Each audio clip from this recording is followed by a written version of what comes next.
What got you involved in fish keeping and aquariums and fish and that sort of stuff? Well, I got started from a young age.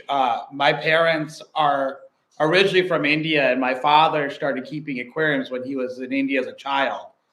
And so when I was about 3 years old, so they migrated to the US. So when I was about 3 years old, my father joined the Southwest Michigan Aquarium Society. And I grew up going to these meetings, and we had quite a range of incredible hobbyists that kept all different types of fish.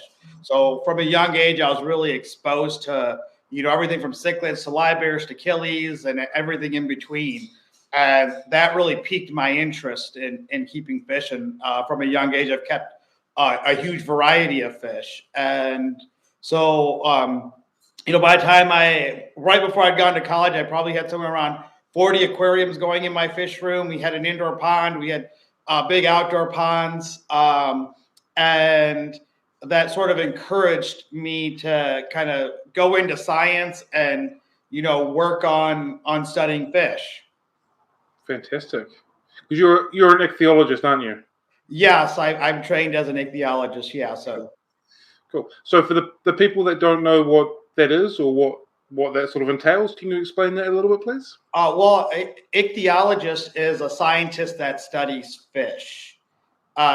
In particularly, I study sort of the conservation as well as the ecology of fish, as well as I've done some stuff with aquaculture as well of marine fish. So, I'm all about fish. You've spoken conservation quite a bit. Is that quite a strong driving force for you, the conservation of waterways and aquatic creatures? Yeah, I think a really important thing that the aquariums did for me as a child is that it was a little world that helped me learn about other parts of the world, and it started out with a group of just different types of fish all in a different tank. And sometimes I still do that today, where I have fish from all over the world. But then other times I do have these biotope tanks that really just sort of remind me of places that I've visited. But it encourages you to sort of learn about these different environments. It encourages you to get this level of place attachment to places that you've never visited before, Exactly. And I got really interested in the neotropics, and eventually I've visited many places and been involved with different conservation things. So that's really what has been really important driving factor for me in aquariums, and where my love for this conservation comes from, and also sort of the love for the food and the culture within those areas. And there's all these other animals that live within these places. So it's a giant web. That the aquarium collection is a great conservation tool for a lot of these areas in these regions, and I think that's something that really we should promote and we should really celebrate. Yeah. What would you say, when local villages get involved in aquarium fish collecting as their main source of income, what's the alternative to that? Obviously the aquarium trade is a solid thing for them to get involved in for many different reasons, but if that wasn't there, what's the alternative? Oh gosh, what's the alternative? Right now, one alternative is sports fishing. Mm-hmm. The one thing about the sports fishing is a lot of those species targeted don't need as pristine of an environment as the cardinal tetras and other aquarium fish do. The second thing would be farming, agriculture, or natural resource sort of extraction, whether it be for wood or mining, other things. The other option is that they leave and they go to the cities. And what that does is, because these communities there exist, it's their right to use the resources within that community. And it's really difficult, let's just say, for a logging company to say, hey, I want to log, this community. They can't do that because the fishermen are there. They have a community there. So if they leave, then there's no community anymore, and then that makes it easier for these other companies to come in and do what they want, and so that's a really important aspect of this as well. So we would like people to be in the river and live sustainably off these river and promote these sustainable things. And this is something that buying a wild cardinal tetra, you actually support doing that. Mm-hmm. Yeah, that's really good. It's good that they have the option of that as well. And it's something that not only benefits them, it benefits hobbyists across the world as well. Yes. It's something we should all look at as a positive thing.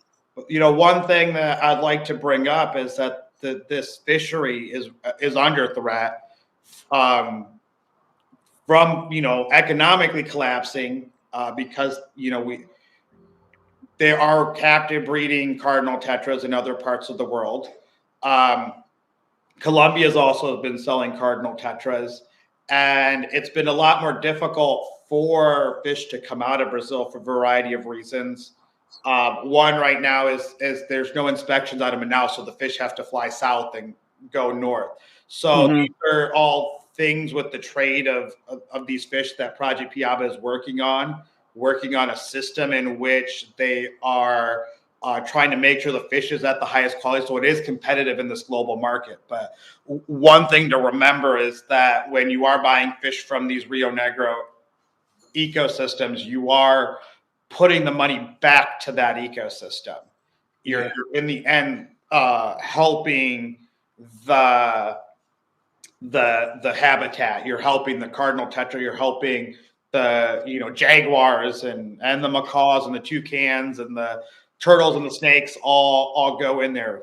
So for example, one of the communities that does a lot of cardinal tetra collection is a community called Dadaqua. And they actually have a turtle conservation program where they're actually collecting some of these Amazon river turtles that are endangered, hatching their eggs, growing the young out to a size that they have a higher survivability, and releasing them back into the environment. Cool.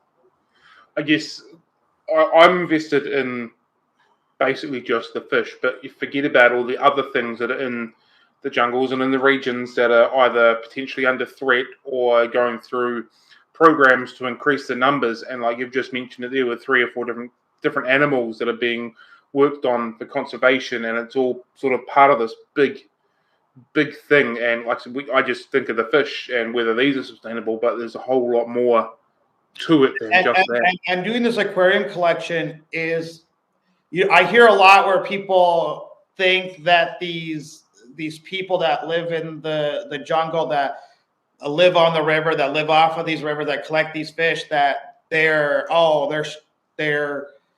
starving and they'll collect everything to make a dime. I think the one thing to remember is they live off of the land. They don't really have a huge amount of cost, but it's not an easy job either. It's a difficult life to have there, but they enjoy it. They really do enjoy it. And they could go to the city and actually make more money, but the life that you live on the river is a different kind of life. And when I was working in the lower Amazon, one of the fishermen, he had returned from working in the city, and he goes, "Well, you came all the way from the U.S. to see my neighborhood." He goes, "There's toucans here. There's this fish. In the city, the fish was really expensive." He goes, "Why would I want to leave this beautiful place? I'm already rich just living here." So that's sort of that these people have. They really care about the habitat. They really care about the environment. It's their home. I think people need to remember that humans are part of our ecosystem. These people are part of the ecosystem. And so it's a really important aspect of conservation, and they do care. They do care. They are willing to help. And I think what's really incredible about this fishery is that developed to be a sustainable collection, really without too much intervention from others. I think a lot of scientific knowledge says like, oh, these people are doing it right. So it's exciting. It's really cool.